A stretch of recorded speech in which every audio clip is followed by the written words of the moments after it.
საქართველოს რკინიგზის დეპარტამენტის შენობაში რკინიგზელთა ახალი პროფკავშირების დამფუძნებელი ყრილობა გაიმართა. რკინიგზის თანამშრომლების თქმით, პროფკავშირების არჩევნები წინა კვირაში ჩატარდა, თუმცა ამ არჩევნების დროს რკინიგზის დირექციის მხრიდან ზეწოლას ჰქონდა ადგილი, რის გამოც რკინიგზელთა პროფკავშირების თავმჯდომარედ ჰამლეტ ლომიძე უსამართლოდ დაინიშნა.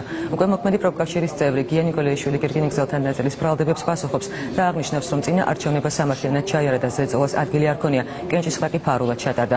მისივე თქმით, დღეს გამართული ყრილობის დამფუძნებლები წინა არჩევნების დელეგატებიც იყვნენ და მათი განაცხადება სასურველი კანდიდატის ვიტალი გიორგაძის დამარცხებამ გამოიწვია. ზუსტად ერთი კვირის წინ გაიმართა ასევე პროფკავშირების ყრილობა, სადაც უნდა ფორმირებულიყო ახალი პროფკავშირი, ან უნდა გაკეთებული იყო ისეთი პროფკავშირი რეალურად, რომელიც იქნებოდა რკინიგზელთა უფლებების განმხატველი, მაგრამ სამწუხაროდ იყო გარკვეული ზეწოლა მაღალი თანამდებობის რკინიგზის ადმინისტრაციის მაღალი თანამდებობის პირებიდან და რკინიგზელები თვლიან, რომ დაიჩაგრენ, ანუ მათი ხმა ვერ წარმოაჩინეს ისე როგორც უნდათ.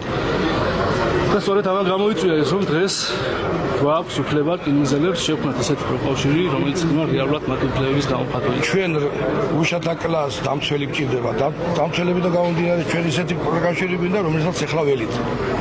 რომელსაც დღეს მოველით. აი ახალი ორგანიზაციის ჩამოყალიბებას. ძველი სახეები ნახდათ არ გვაინტერესებს. ისინი რომ ძლიერები ყოფილიყვნენ პროფკავშირს არ გააუქმებდნენ. პირველადი ორგანიზაციები ირჩევდნენ დელეგატებს, აქედან თვითონაც იყვნენ დელეგატები და ესწრებოდნენ მათ ყრილობას. პატივცემულებიდან. მერე ის შედეგი რაც ვერ მიიღეს, უნდათ ბატონ ვიტალი გიორგაძის არჩევა თავმჯდომარედ 67 ხმამ დააგროვა ბატონმა ვიტალიმ, 73 ბატონმა ჰამლეტ ლომიძეს და 6 ხმით წააგეს და მერე გამოთქვეს პრეტენზია, მაშინ ჩვენ შევხვდით ახალ პროფკავშირსა და მათი კონსტიტუციური უფლებაა და ნახოთ.